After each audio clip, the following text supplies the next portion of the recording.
Hey, welcome back to the Disney Plus Everyday Challenge, and today we have Max Keeble's Big Move. This is a 2001 film. I think it was actually in theaters. It's not like a Disney Channel original or anything, I don't think. It's an hour and 27 minutes long, and it stars Alex D. Linz, which some of you might recognize as the replacement for Macaulay Culkin in Home Alone 3. He's a little bit older now. It's not, I think that was 1997, 98, 2001, a couple years older, and I guess he's in junior high here. And he's got the standard character foundation. He's sort of a that you would see normally in like Disney teen films or junior high films. They're all smarter than everybody else, but they can't keep getting themselves into trouble. They have a kind of a dorky best friend. In this case, a chubby kid who wears a robe, and his name is Robe. So his nickname is Robe. He has a female best friend who is completely platonic, except of course she secretly likes him, and he's completely oblivious to it. And at the same time, somebody's having a good time. Somebody's laughing their butt off. I don't know if you can hear that, but I can. I lost my train of thought now. So yeah, he has the standard things, but this is a movie about bullies and dealing with bullies, and Max is constantly the target of just about everybody he runs across, except for his two friends. He also has a girl that he has a crush on. The whole opening sequence is a fever dream of all the things he fantasizes that he could do. But and it ends with him just about kissing the dream girl, who's probably a good 5 years older than him. And every single time, just about, that she shows up on screen, they play Britney Spears' "Hit Me, Baby, One More Time." Just the opening thing. You don't even have to be looking at the screen. You know that she's about to step on a screen as soon as you hear, "Oh, baby, baby." Like, come on. Seriously? Okay.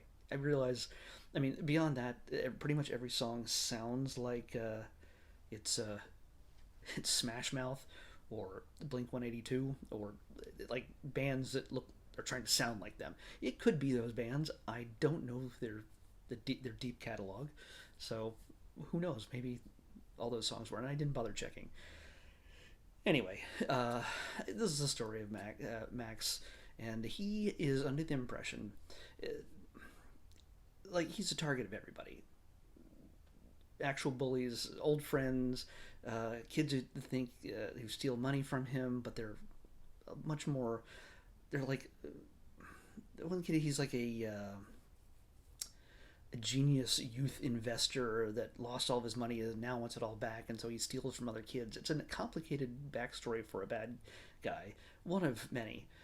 There's an evil ice cream man played by Jamie Kennedy who chases down a child on a bicycle who is trying to deliver newspapers.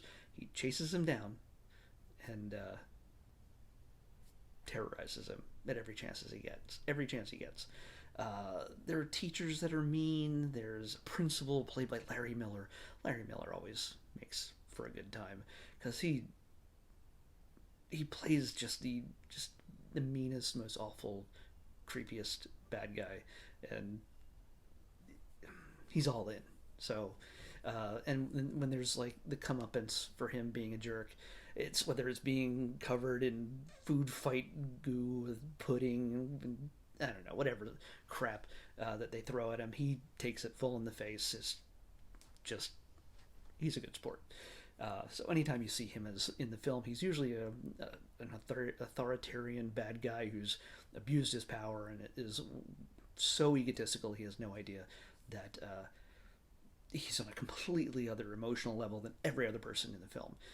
He's a cartoon character, but he's awesome. So you get him. You get, by the way, Max's parents, Nora Dunn, and what's his name, Robert Carradine. Robert Carradine. This is a nice little connection. Is what is one of the main characters in Revenge of the Nerds, and this is somewhat of a junior Revenge of the Nerds. Certainly not college kids; they're junior high. And honestly, every movie at this age is a revenge story against bullies. It seems like it, especially on Disney.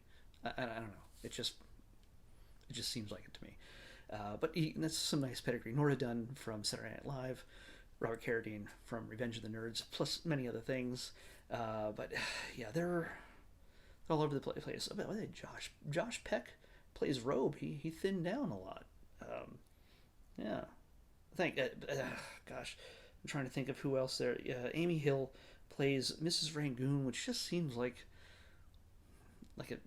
went out of their way to make a racist name for that character. I don't know. But Justin Burfield, who is Malcolm's slightly older brother from Malcolm in the Middle, the most deranged of the big brothers. And yeah, there's just a number of different actors that you'll recognize throughout. So it's fun for that part. You're not really covering any new ground with it for this film. It's not surprising in any way, story wise. It's a series of overly complicated revenge bits that Alex D. Linz already has experience in, being the kid from Home Alone 3. But he gets his bullies to attack each other, and okay. The reason why he does this, and I totally went off the rails earlier in trying to tell you this, is that he thinks that he's moving. His dad gets a job in Chicago, and he's like, well, we're going to move, like, Friday. So, like, literally less than a week into school. Like, the beginning of the move starts with the first day of school. And by the end of the week, 5 days later, he's going to be moving, which... okay, it's contrived, but still. So he decides that, hey, I'm not going to face any consequences for anything I do from here on out, so why don't I get revenge on all the bullies? And set them up for all sorts of comeuppances, and especially the principal, who has his own agenda that is particularly selfish and, well, self-serving. He wants to destroy the animal shelter down the street with a backhoe. I don't know. With the animals still in it, it seems excessive. And he's misappropriating funds and to build a stadium for the football star superintendent whose job he wants. It's none of this stuff is really important. All it is just seeing him get comeuppance on his enemies, which there's just way too many for a kid that's probably 13 at best, 12, 13 years old. It just seems strange, but it's the point of the film, so that's what you get. I think it was fun. There's some funny bits. It's overly cartoonish. It's not meant to be taken seriously, and if you're a 10-year-old and you happen to be having a sleepover tonight, well, guess what? Why are you watching me? 2, you can watch Max Keeble and have a good time. This is the kind of thing that I imagine a lot of 10-year-olds in 2001 might have enjoyed on VHS. Holy crap, this was on VHS at one point. Yeah, it's 20 years ago. This movie's 20 years old. Anyway, let's pick... so I'm going to say, yeah, if you're in this age range, you might find it interesting. It ages all right, because the performers in it are funny. Larry Miller especially. Some of it may not age well, but I can't think it too much. It's just... oh, there's a weird kung fu Japanese scene where they pretend to overdub, which, yeah, it's not... I don't think it's overly offensive. You can tell me whether it is or not, but other than that, it's a passable film. It's nothing that's going to blow you away unless you are 10. But you can see what you can possibly get away with. Not really. When you enter junior high, in order to fight against your bullies. That's it. So, all right, let's pick tomorrow's episode.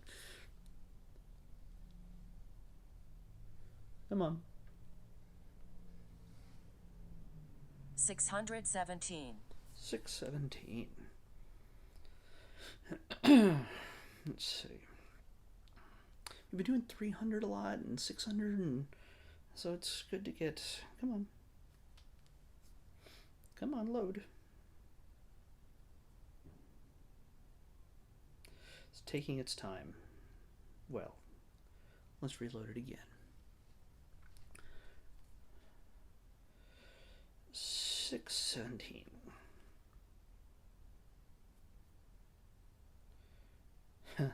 Okay, well, we're back in documentary territory again. More than likely, this is National Geographic, as they do dominate the documentary portion of Disney Plus.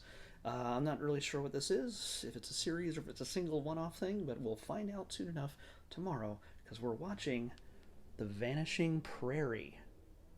The Vanishing Prairie. We just missed The Wise Little Hen. But The Vanishing Prairie is what we're watching tomorrow on the Disney Plus Everyday Challenge. We'll see you back here tomorrow.